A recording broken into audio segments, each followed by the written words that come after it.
আলহামদুলিল্লাহি রাব্বিল আলামিন ওয়াসসালাতু ওয়াসসালামু আলা রাসূলিল কারীম ওয়া আলা আলিহি ওয়া সাহবিহি আজমাইন।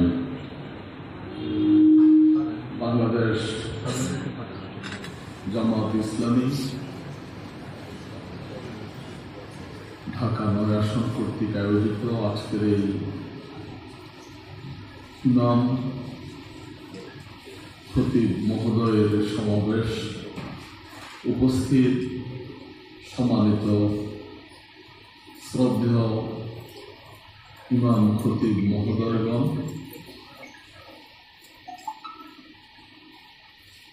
আপনারা আমাদের এই দাওয়াতে সাড়া দিয়ে আপনাদের শত ব্যস্ততার মধ্যেও এখানে উপস্থিত হয়েছেন।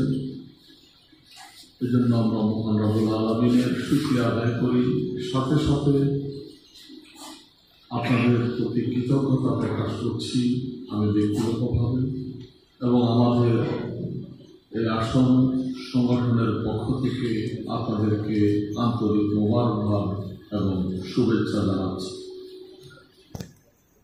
সম্মানিত মেহমানবৃন্দ, ইমাম খতিবদের জন্য সকলের স্টেজে বসার উপযুক্ত, কিন্তু আমাদের দেশের পদ্ধতি অনুযায়ী স্টেজটা ছোট হয়, অডিয়েন্সটা বড় হয়। সেই জন্য যেহেতু সংখ্যায় আমরা ইমাম খতিবদেরকেই আজকে এখানে শুধু আহ্বান করেছি, ওনারা সংখ্যায় বেশি হবেন, সেই হিসাবে অডিয়েন্সকে আমরা স্টেজ করেছি আর স্টেজটাকে অডিয়েন্স হিসাবে আখ্যায়িত করে আমরা প্রোগ্রাম শুরু করছি।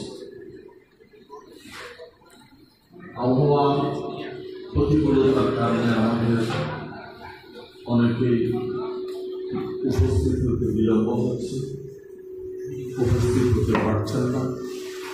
আমরা আশা করছি যে আমাদের আমন্ত্রিত মেহমানদ্বয় উপস্থিত অল্প সময়ের মধ্যে হয়ে যাবেন ইনশাআল্লাহ।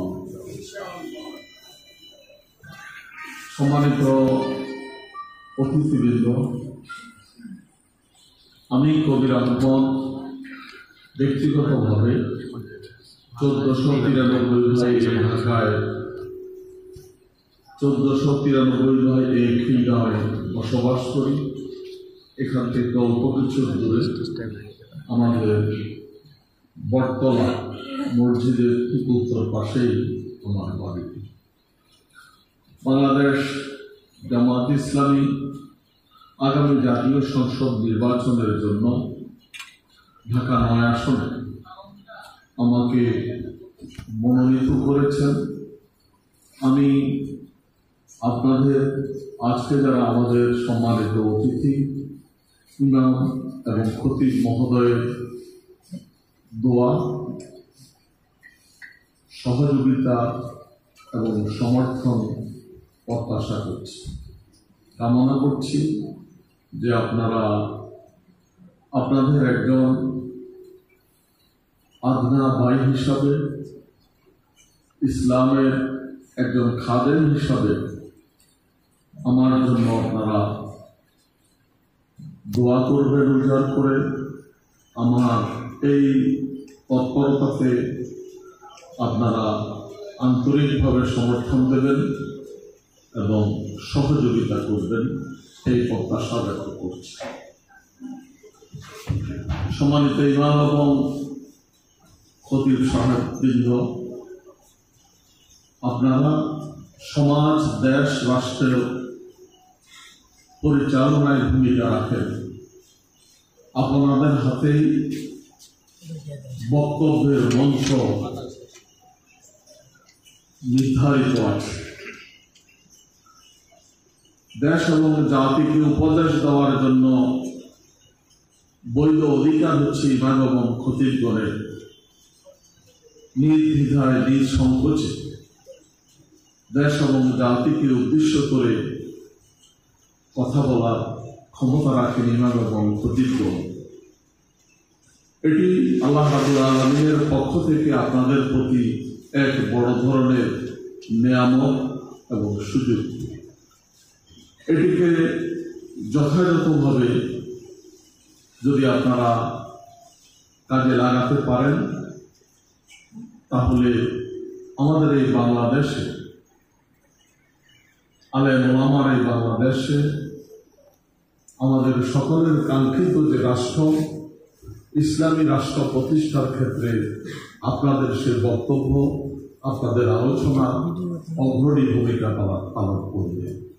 তাই আমি আপনাদের প্রতি আবেদন করছি যে আপনাদের খুতবার সময়, বক্তব্যের সময় আপনারা দেশ এবং জাতিকে ইসলামী রাষ্ট্র ব্যবস্থা প্রবর্তনের জন্য দিক নির্দেশনা দেবেন, তাদেরকে উদ্বুদ্ধ করবেন, উৎসাহিত করবেন।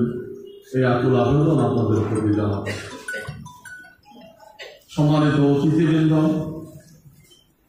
প্রত্যক্ষ পরোক্ষভাবে সমাজের সবচেয়ে সম্মানিত এবং সৎ ব্যক্তি হচ্ছেন মসজিদের ইমাম এবং খতিবগণ।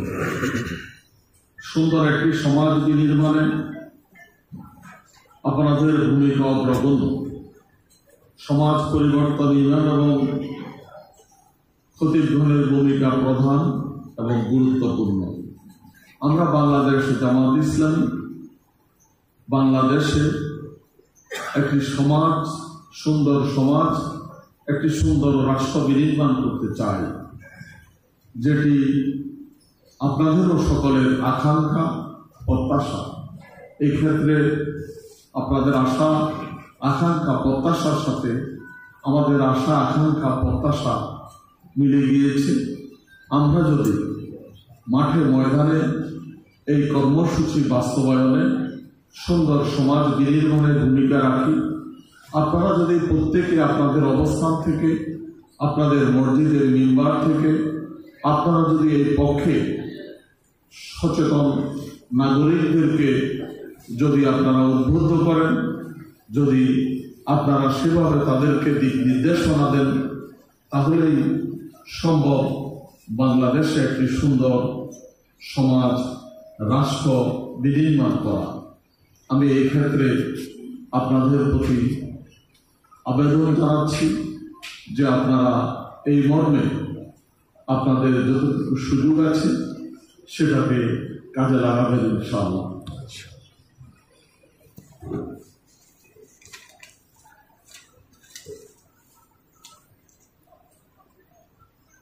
সম্মানিত উপস্থিতি,